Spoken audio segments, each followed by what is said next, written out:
bawal yung mass gathering and people going out for non-essential activities such as swimming. So pinapapamonitor na namin starting tomorrow na walang mangyayari yun. And the local officials will be duly notified. And they will be held accountable. All They of should them, be. I mean, They should be. up and down the line. What do you think does this say about the enforcement on the ground, no? At the ground level? Nakakamangha lang po talaga na napakarami ang talagang nag-willfully violate, kumbaga, ng health protocols, no? At nung tinatanong na namin, parang sila pa yung galit, di ba? At sinuntok pa nga yung cameraman namin sa galit nila, no? What do you make of this? Why do people so flagrantly violate the health protocols and in the middle of, we're still in a surge, sort of, di ba? Ano po kaya ang kulang? Yeah, Lucy, one thing is with regard to the local officials, no, we are not remiss in reminding them regularly of their duties to implement the minimum public health protocols and whatever the omnibus guidelines require them to do, no, to contain COVID-19 in the areas, regardless of the community quarantine classification. That's number one. Number two, to be honest with you, it was quite unusual, and I was really surprised when I saw the video. 200 people or more swimming in the swimming pool, violating the health protocols. And one thing most probably that I see is this is part of what we call the lockdown frustration of many of our kababayans. No? Talagang we've been under ECQ, MECQ since the last week of March. So it's already more than 1.5 months, no? By May 15, and we're still not sure whether we will be lifting or de-escalating the MECQ classification of NCR+. Pero sana na lang, we just wish that people should have not violated these health protocols. Naintindihan naman natin, talaga frustrated na sila, marami naman, but still we have to make this sacrifice if only to contain the virus. Especially, may Indian variant ngayon na it's really very fast in terms of transmissibility, and they're still looking at studying it whether it's the current vaccine will not be enough to be able to contain the Indian variant. Yusek, gaya nga po ng sabi nyo, naintindihan nyo naman yung mga tao, although sa kabilang banda, parang hindi mo rin maintindihan. Pero paulit-ulit, alam naman natin na may pandemya. Curious lang po ako, yung barangay captain, ano nga ba sinabi niya? Nung sinitan nyo na, ba't nakalusot to? Ba't mo pinayagan? Ano ba talaga? Anong sabi ng barangay captain? Wala naman excuse talaga eh. Basta ang order na lang namin, ang direktiba is ipakulong siya. No? He was ordered to be arrested. Inquest, I think their inquest proceedings have been done. And he will be charged in court by violating 11.11332 and dereliction of duty under Article 208 of the Revised Penal Code. Diretso na po yan. This would serve an example for everybody. Now, Yusek, speaking of compliance, protocols, and as you said, arrest, last week sabi ng Pangulo, yung mga hindi nakamask, arestuhin yan. Secretary Anyo said that from May 6 to 10, 18,000 ang nasita. Doon po can you break that down? Ano po yung, is it as simple as that, 18,000, walang ano, and ano po yung penalty sa mga 18,000 na yan? Well, sa 18,000, yun po ang nakita. I think half of it, they were, sinita lang naman na pinakorek yung pagsusuot ng face mask and face shield. No? So in other words, they were warned, half of it. Then another close to 8,000, dinala na po sa presinto. Then I think 904 officially were arrested.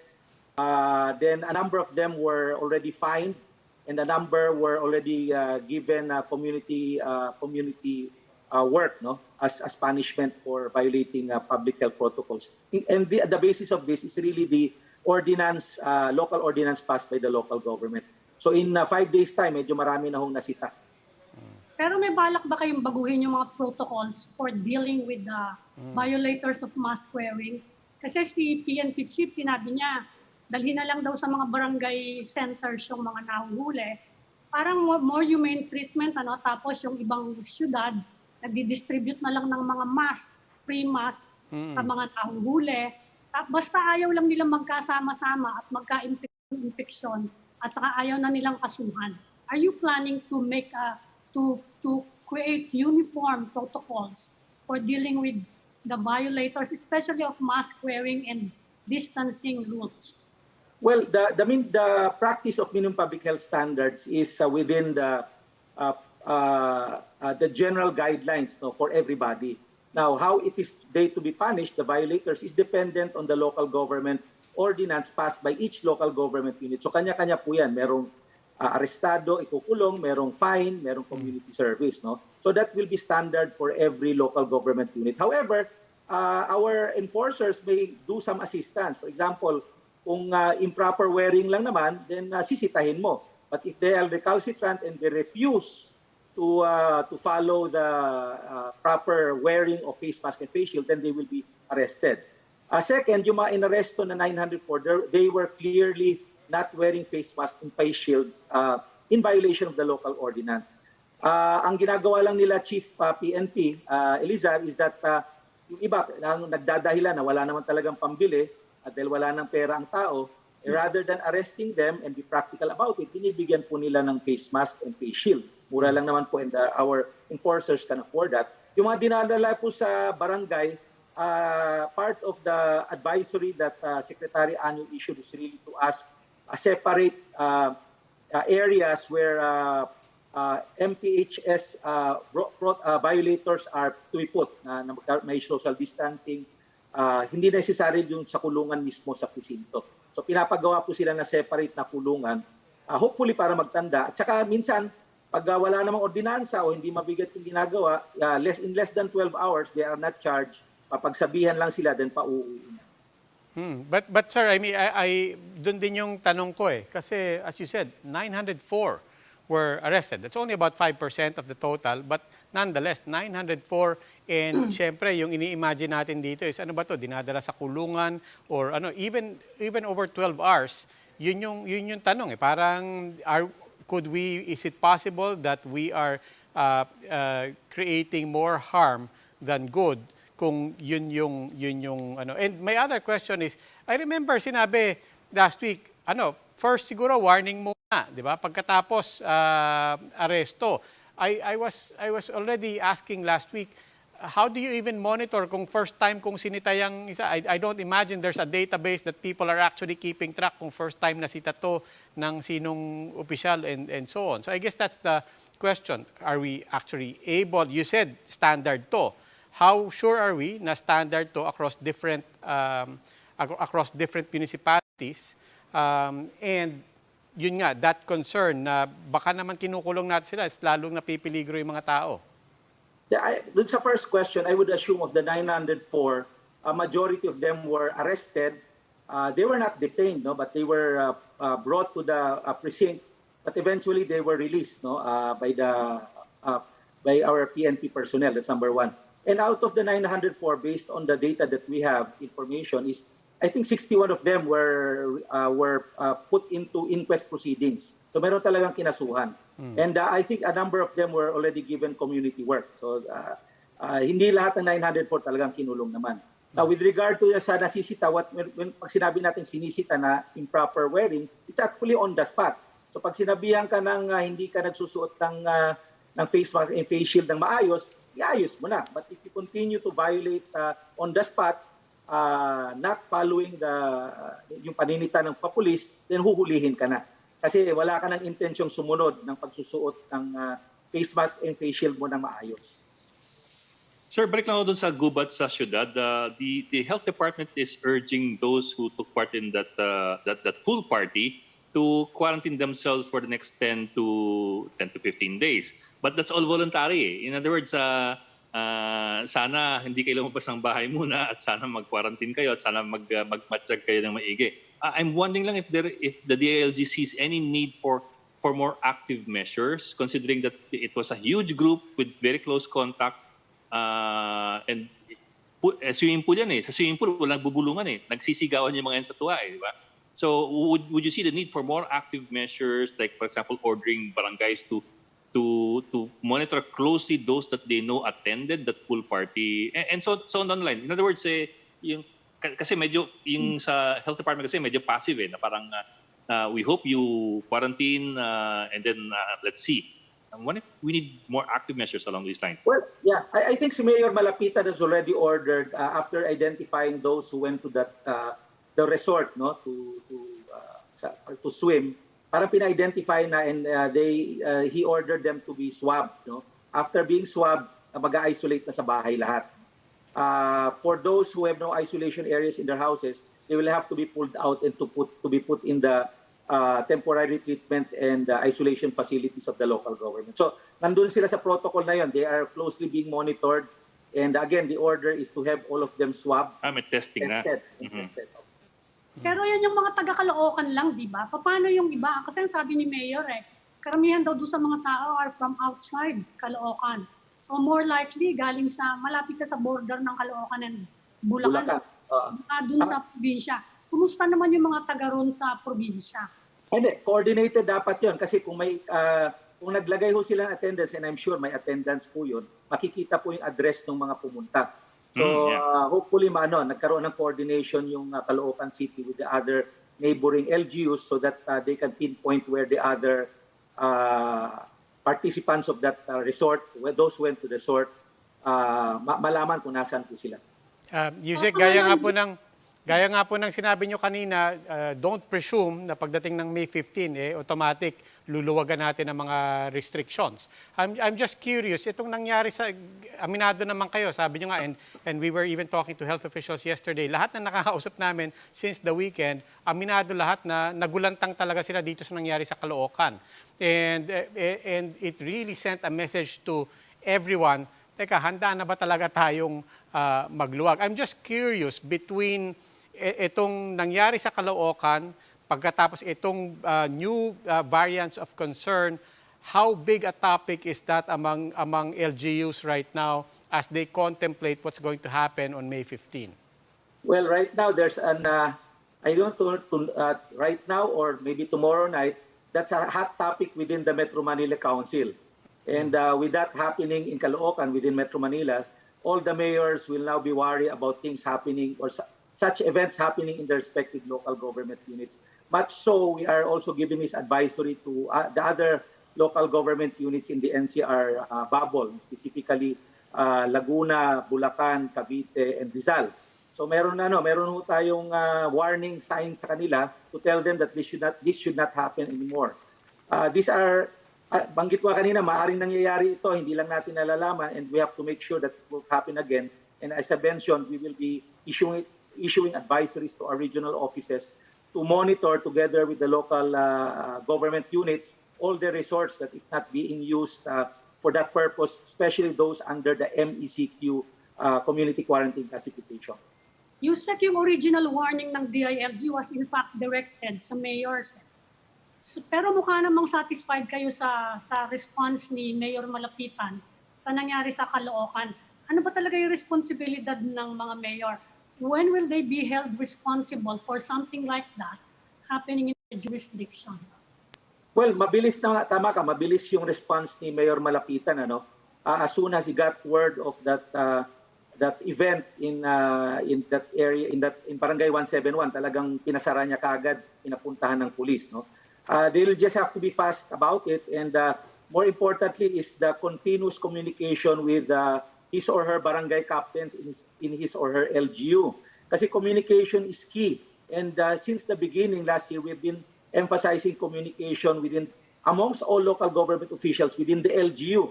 Kasi in other words, we're even trying to tell them na to set aside the politics inside their LGU in favor of better monitoring of adherence to minimum public health standards, and imposition or enforcement of the omnibus guidelines in CQ classification.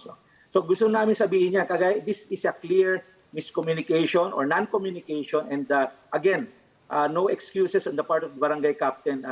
He is clearly derelict of his duty as kapitan, allowing that event to happen in his barangay. Okay. DILG Undersecretary Epimaco Densing, maraming salamat po for joining us. Salamat po. Magandang gabi. Thank you, sir. Thank you. And we need to take a break. Please stay with us. The Chiefs will be right back.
Welcome back to the Chiefs here on One News. Now joining us is Professor Guido David of the Octa Research Group. Good evening. Once again, Professor David. Hi, good evening, Hi, sir.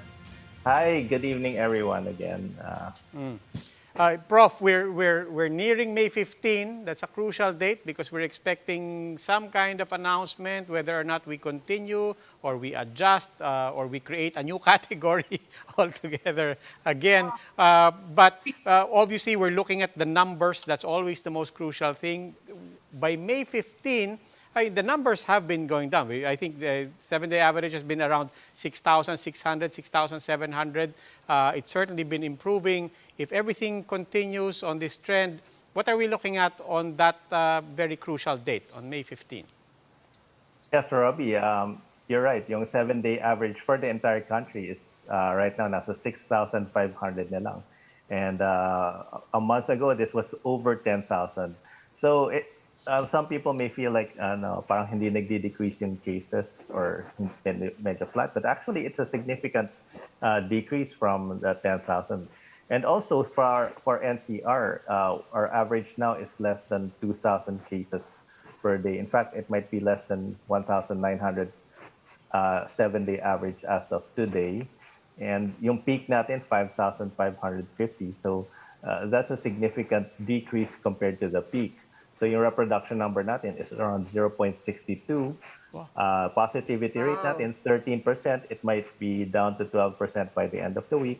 By next week, baka nasa 10% now, which is acceptable. Ideally, syempre 5% or less, pero 10% is okay. At least it means now our testing is now sufficient. And then yung hospital utilization, bumaba na rin lahat. So less than 70% at least for ICUs. Though medyo mataas pa sa ICUs, that's the caveat. Pero everything is looking good. And yung sinabi mong options, they're all on the table. I mean, there's may mga iba calling for an extension only because it would be I mean, in terms of public health, parang sure na mapapababa pa natin yung cases if we extend MECQ. But it's also possible na we could move to a GCQ or we could extend MECQ pero we ease restrictions. So all three are actually on the table. So babata na natin sa national government, which and of course the Metro Manila Council. Ako personally, I would recommend na if we ease restrictions, it should be gradual and calibrated. And also, ako personally, I favor keeping the bubble intact muna for now, even if we ease restrictions. Because Prof, gusto kong bilugan yung sinabi mo. Did I hear right? Reproduction rate is at 0.62? 62. Yes, it's 0.62. That's the lowest this year in a lot of in so many months. Correct? Yes, it's the lowest this year, and yun nga, we're averaging 1,900. And I checked, and to be fair, nung September, or actually late August last year, when we were already when we moved from MECQ to GCQ, we were still averaging 2,000 cases per day. Pero napababa na rin natin yun. So, I mean, that can be used as an argument for opening up. But of course, medyo iba yung situation ngayon. We're also dealing with variants. And then Yes, how much of a threat is the Indian variant that has now been confirmed in 2 cases? Well, of course, yeah, of course, there's a real threat with the Indian variant because, as we know, it's a very infectious variant. But we don't know naman if it's prevalent or if it has spread in the country. It's possible na pumasok siya, but the people were under quarantine and they might not have spread it. So we're not certain yet. So we can't say it one way or the other. But what we're seeing based on the numbers, kung kumalat man siya, it's right now being controlled right now, or hindi siya kumalat. So right now, we're not overly concerned yet about the Indian variant. Again, if we're starting to see spikes in cases, and we're seeing spikes in cases in other parts of the country, hindi sa NCR, like in Puerto Princesa, there's a surge. We haven't seen a surge in Puerto Princesa in more than 1 year since the start of the pandemic. Ngayon, nagkaka-surge sila. And then Cagayan de Oro, right. Bacolod, yes, and Zamboanga City, medyo mataas ng case load sa Zamboanga City. So, Ano kaya yung sa Palawan? Tourism kaya yun? most likely, Lucy, baka dala ng tourism because as we know, medyo nag-relax tayo ng border restrictions. I don't know if they still require swab tests or I'm not updated just sa mga protocols for each province. Pero it's possible na nadala talaga yun ng either a tourist or an ROF or an OFW na umuwi. So, we don't have information, pero it could be anything. Pero definitely, galing siya sa labas ng Palawan. Chiefs, Professor David, excuse me lang, I want to bring in Father Nick Austriaco, also of Octa Research, of course, also a regular here on the Chiefs. Welcome again, Father Austriaco. And Welcome, Father. Father. now in the Philippines. And now in the Newly Philippines, arrived. back. You're Okay. in, ano? You're in quarantine? In quarantine. In quarantine. Fully vaccinated. fully vaccinated. Fully vaccinated. But I Fully have to say, I've been very impressed with Yes. the quarantine procedures this time as compared to August. So when I returned from the US in August, the quarantine procedures are much more stringent now, and I'm grateful for that. When I landed at Manila on Sunday night, they out of the 70 of us on the plane from Seoul, there were only 4 or 5 returning overseas Filipinos. The rest were OFWs. And so they separated us. We did it. It was very efficient. They put me in a BOQ approved cab to take me to Makati to the hotel.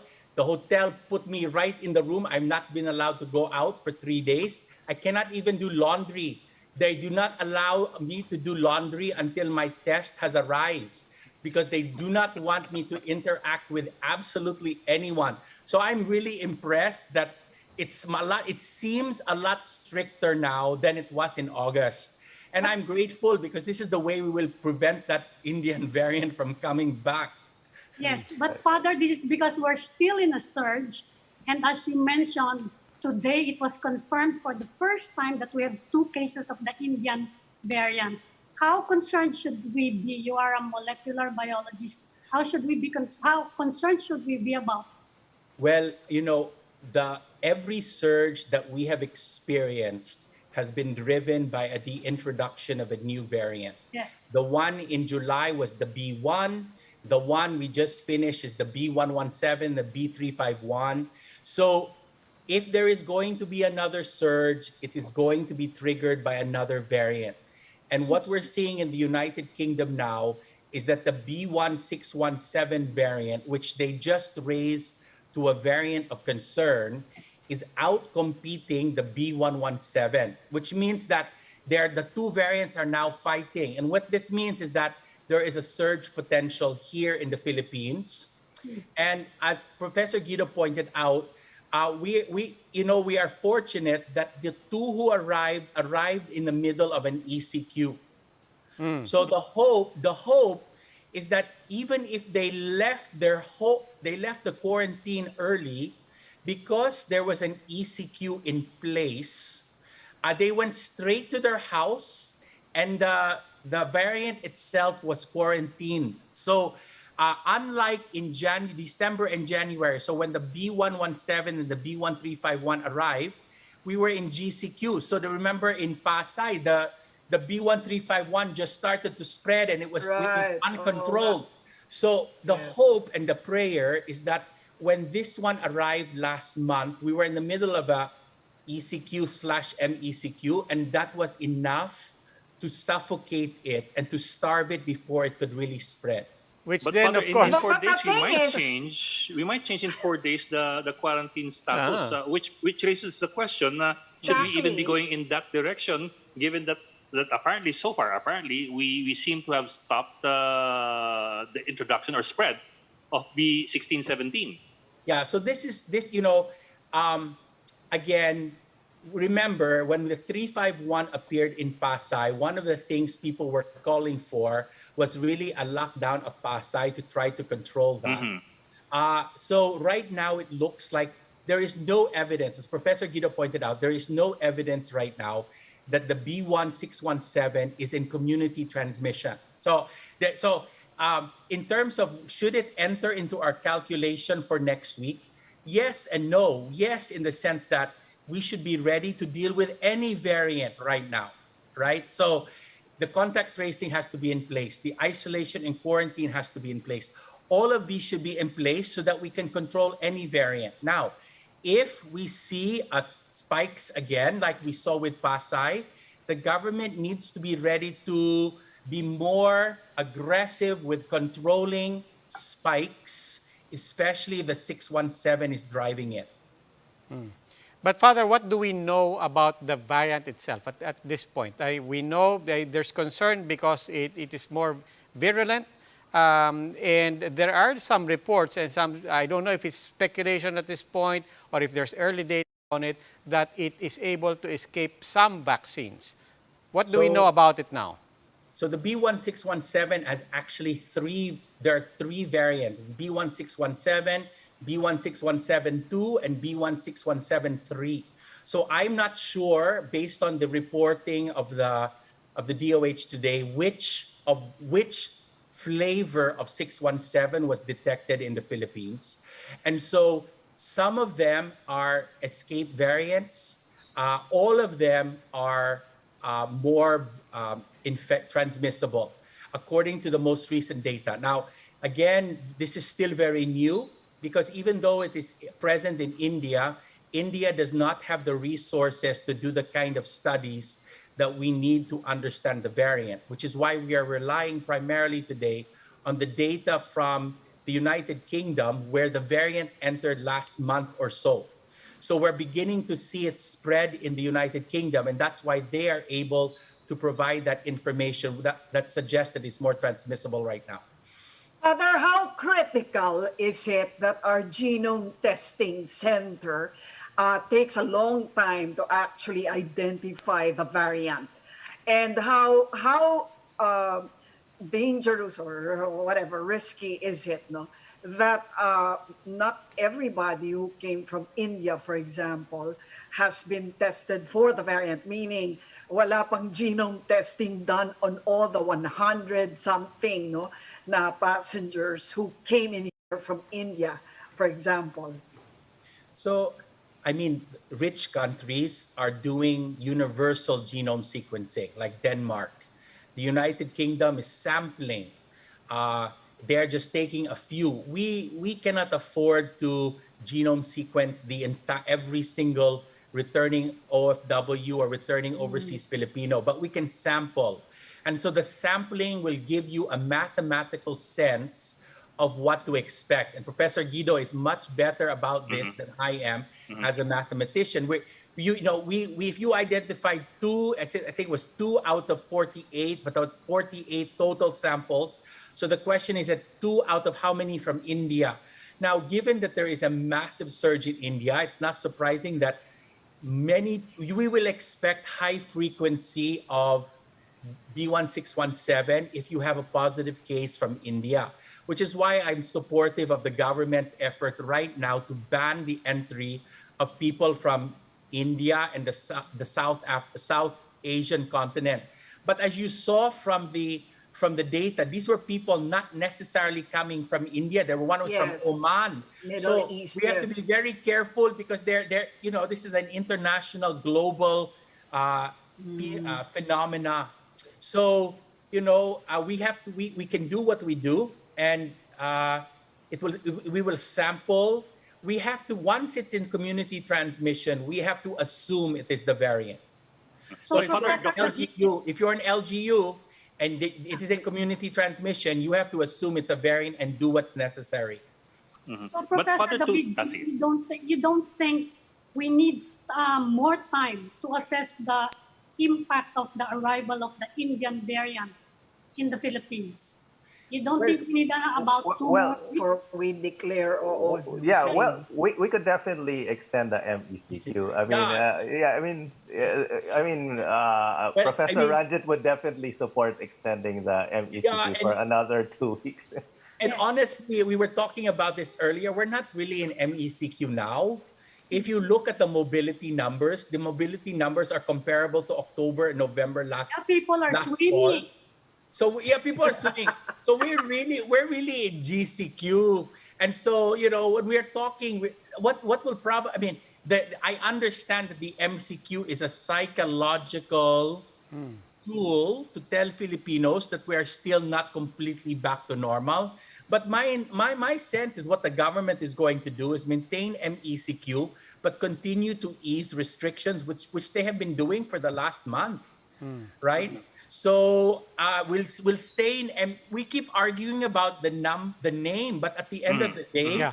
the name is changing every 2 weeks. Well, Father, let's put it this way: should we loosen up restrictions in 4 days, by the 15th or by the 16th?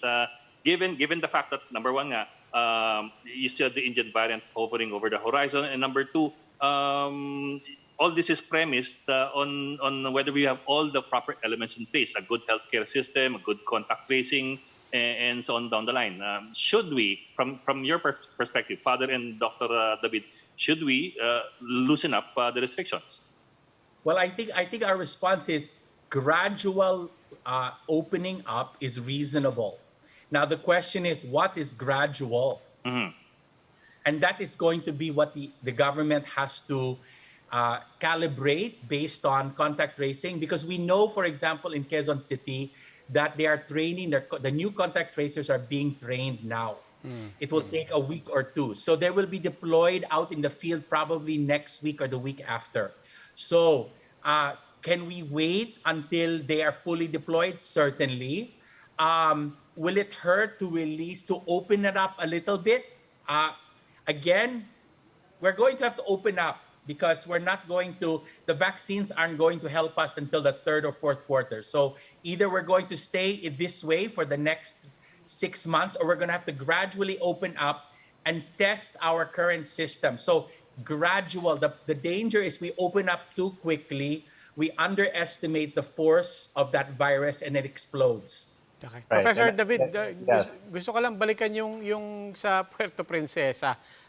What's happening there? 78% increase in infections in Puerto Princesa. What's happening there? Well, I wish, Robbie, I could say, because unfortunately we don't have data on the ground. But what I'm hearing, yun nga, they're having a high number of new cases, and it might be. I know what you're thinking. Baka it might be driven by a variant. Actually, it's most likely driven by a variant. We just don't know which one of it is possibly driving it. Right now, I believe my sense is that the original, what Father calls the ancestral variant, is probably almost spaced out by now. I mean, that's my sense, that it's mostly the variants that are proliferating in the country. I mean, maybe there's still some traces of the ancestral variant, but it's probably either just the UK variant, the South African variant. It could be the Indian variant, but at this point, I mean, because we have limited information on which variants they are, we have to just assume that they are all equally infectious and equally a threat.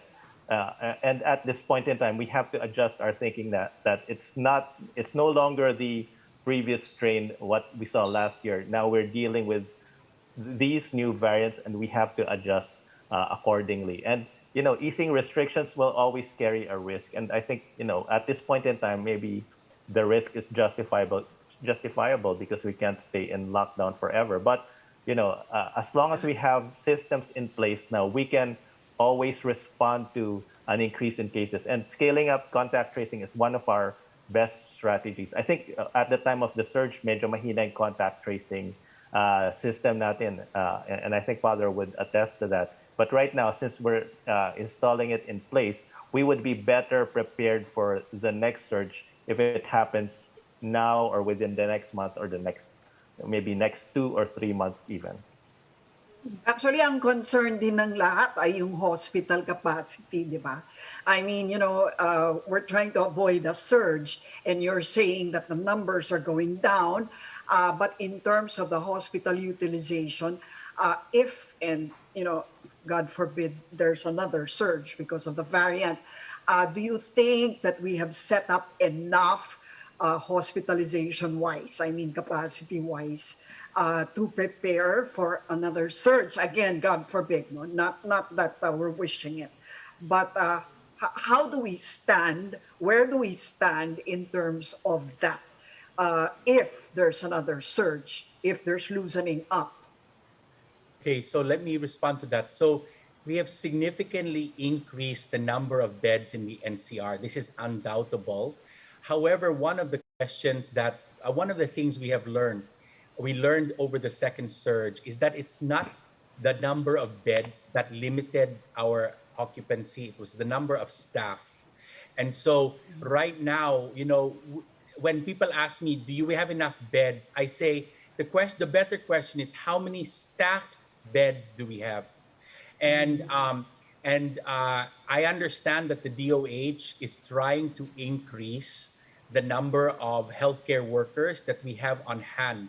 That will be the critical number, not the number of beds. It's the number of nurses, especially that we will have to man those beds, to staff those beds if those beds are full. So I don't know the most recent hiring numbers, but our projections, we were about 2,000.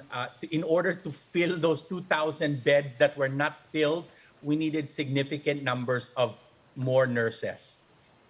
Father, I know you're still on quarantine, but could you update us on developments on your vaccine, your yeast-based vaccine? How is So- it coming along? Let's call it a beer vaccine to combat Ed vaccine John, Ed. hesitancy. Yeah. Gusto ni Ed yun. So, Taguyod. Just put it in your beer.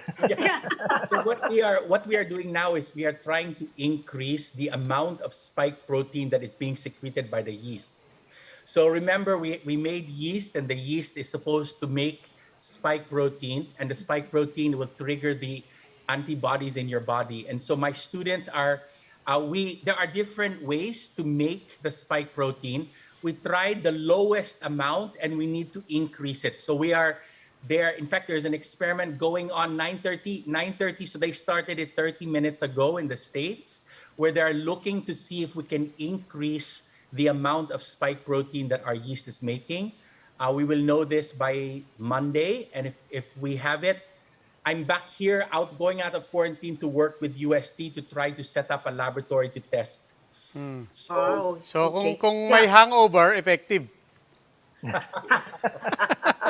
Now, but Father, Secretary, okay, yeah, Secretary Volunteers Galvez, na clinical trials. yeah. Okay, Secretary Galvez said na ano raw, now there's a new term now for, instead of herd immunity, it's called herd containment. May ganyan That's na. different. That's different. So the U.S. Yeah. has moved to containment now because we will not reach herd immunity. So, Okay. so when you cannot reach herd immunity, the target is now containment, which is at an attack rate of less than 1 in 100,000. So I know that the attack rate in Quezon City today is around 16 in 100,000. So if you wanted to go to containment, you would have to drop it below 1. But that's a different thing from herd immunity, which is 0. Okay, all right. No, but he's saying that because of the goal for herd containment, at least in the NCR, that we should be able to reach it as early as September. Is that realistic? We have to do the modeling for that. Yeah. That is not that question cannot be answered on the fly like that. Right now, I mean, Professor Guido will know this. What is the attack rate for the NCR right now? It's around 14. So it would have to go from 14 to less than 1, right? Now, in the United States, right now we are with 40% vaccinated or so. We are now at 12 in 100,000. So you can, the difficulty is that this 12 is over a huge landmass where the vaccination is spread out. So the United Kingdom, with over 55% vaccination, is approaching containment. So today or yesterday, they had no deaths from COVID for the first time since the beginning of the pandemic. So they are not yet at herd immunity, but they have reached containment. You see, that's how we say it. They have reached containment. There are 0 deaths. It's still in circulation, but it's 0 deaths. and then the attack rate is much significantly low. So what they will hope to do, I don't know if you heard that they will remove all social distancing next month. So starting next month in London, no more social distancing rules. So you can see, and they're not yet a herd immunity, but there are, when you get to containment, you can do that. Yes, but Yeah. that therefore says that when you get to containment, that therefore the given there is that your vaccination program has reached a certain level, right? 50%, yeah? So my Yeah, question right, here is, yeah. as that term is introduced to our situation in the Philippines, is it constructive to even introduce that term here, or is it just a distraction? Well, in fact, Professor Guido and I are planning this weekend to get together to figure out how many vaccines per week would have to be deployed to get to a certain point at a certain month later this year. So based upon that modeling, we should be able to say containment in the NCR will possibly be attained at this point, and then herd immunity will be attained at that point. Yeah. But you see but that modeling has to be done. We cannot Right. we Yeah, cannot answer that right It's now. a mathematical. Yeah, Father, Professor David has his they're homework from... thinking they're thinking of using na yung Filipino as a center for vaccination para nga raw, so many people can actually be vaccinated on a daily basis, so that by September nga they would. But that so might I be, imagine that they, go Lucy, ahead. yeah, but that might be, it's worrisome if people congregate in masses to get vaccinated. I mean, I would think that it's better to have Oh, yeah. more sites nga. scattered all over All the over. NCR. And at Evolving least they can everything. accommodate lower numbers, but in aggregate, we can Oh, yeah, accommodate that's a true. larger because I'm not sure how this will be figured out. If you have one center, for example, I've heard the idea of Araneta Center. I mean, that it's being floated around. But how will that? I mean, if we can keep people at social distancing, or orderly scenario, it might play out okay. But in terms of logistics, it sounds scary to me actually. Let In me the share. States, kasi, di ba, they use parking lots. I Yeah, mean, I've so- seen the video, right? They drive through and then they get Well, vaccinated. let me share something. So earlier this evening, I was in a meeting with Quezon City. We're optimizing their vaccination flow through. Now, so they just described the bottlenecks and in the Philippines. So for example, I did not realize there are 3 pieces of paper that you have to get vaccinated in the Philippines. You need a CEIR, you need to have a health declaration, you need a health consent form. So I asked, how long does it take for each one? Now it turns out that you have to get, before you had to be, your blood pressure had to be measured twice. Now it's once. I pointed out that everyone is going to be nervous in the vaccination center, so the blood pressure is always going to be up. Yes. So why are we measuring blood Making pressure? that an issue. And so I found out that here in the Philippines, your blood pressure can be taken 5 times. If it's too high, they let you sit for 15 minutes, they take it again. And people have been sent home after 5 hours without being vaccinated because their blood pressure is too high. This does not make any sense because we expect the blood pressure to be high, right? But is there, Diba? I mean, Unexpected, Father, actually. but Father, I mean, linawin lang po natin yon because, as you said, there are, ako, may kilala ko, ganyan po yung nangyari, no? Ang tagal, ilang beses kinuha yung BP niya, but are you saying, walang connection yon? Na kahit high blood ka, you should be able to take your shot? There's no risk there? No. So what happened? So what I suggested, for example, is that, for example, the CEIR is supposed to be returned to your barangay before you go for your vaccination. So why don't you get the blood pressure in the barangay hall? It is listed in the CEIR. So by the time you go to the vaccination site, we already know if you're high blood pressure. So this way, there is not a log jam at the vaccination center. So there are many things like this. And then, they were asking me, so I guess this health declaration, the medical history, there are 12 questions. So I said, well, the questions have to be very simple. In the United States, they test the question. It has to be grade 5 or below reading level. Oh, right. Okay, number one. Number two, I said, so they said, well, the doctor has to take this. I said, you do not want a doctor because when Lola sees she's a doctor, she'll say, doc, yesterday I had headache. Nagko-consult. It cannot have a consultation. So it has to be yes, no. Yes, no is easy. You don't need a doctor. Lola, do you have a headache today? Wala. Okay, Lola, once she knows it's a doc, it's a log jam. So there are many things we can do. So I suggested you have one doc overseeing all the other screeners. So if there's a special question, you go, doc, can you come? So this way, Lolo and Lola are not face-to-face with a doctor because I know that my mother I imagine my mom, she will have lots of questions. We log jam that vaccine. Yeah, that's true. No, that's very Pinoy talaga. When you meet a doctor, really? even in a party, you start talking about your condition, diba? Actually, pati yung blood pressure testing, napaka-Pinoy nun kasi it's the cheapest form of medical diagnosis in the Philippines. Libre. So in the If state, you're hypertensive, you have a comorbidity, then you really actually need a Exactly. vaccine. Exactly. This is why it's honestly, when I heard today after 1 hour, they were telling me no wonder it takes hours. In the States, you can go into the local Mercury drug. Yes, There's the pharma. a chair there. You sit down in that chair. Then the pharmacist comes and gives you the injection and you leave.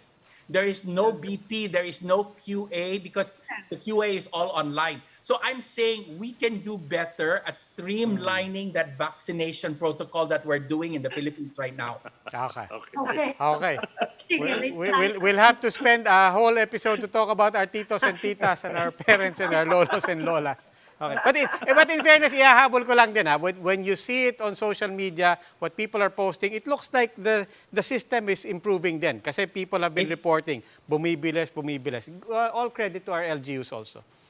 And they decreased it down to 1 BP. So it was 2. So that 1 is significantly improved. Yeah, Ranjit can attest to that. He had his second shot today. So he said it was much faster. 15 minutes lang yata or something. Yeah. But the question now is, what is the target? So right now, and the target should be 1,000 in Quezon City. Their target, we are trying to figure out what is the optimum number that we should have in the third quarter once the vaccine supply is plentiful. So right now they're doing 500. So we're trying to figure out, we want to get 1,000. So we are doing studies now to identify log jams in each one of the 24 vaccine centers. So this should be done now around the NCR before the third quarter arrives. Optimization of all our vaccination centers. Okay. Other one last pa lang, can you catch the virus from the blood pressure gauge? No, everyone knows now it's not confirmed. Running talaga ako. Okay, we're over time. Father Nick Austriaco, molecular biologist po yan. Baka nagtataka kayo. But you should be... Itong si Ami. Sanay na kayo dapat sa Chiefs. Kilala ng doktor, kailangan mag-resulta eh. Molecular. Father Nick Austriaco and Professor Guido David of Octa Research. Maraming salamat po. Until next time. Father. Thank you, Prof. Thank you. Good evening. And that's all for this special edition of The Cheese. We hope it was discussed here. We'll keep the conversation going. Before we go, a reminder to everyone, mask on, wash hands, stay safe, Philippines. Ako po si Robbie Alampay. I'm Ami Paminton of the Philippine Star. I'm Lucy Cruz Valdez of News 5. I'm Ed Lingao, and we are One News.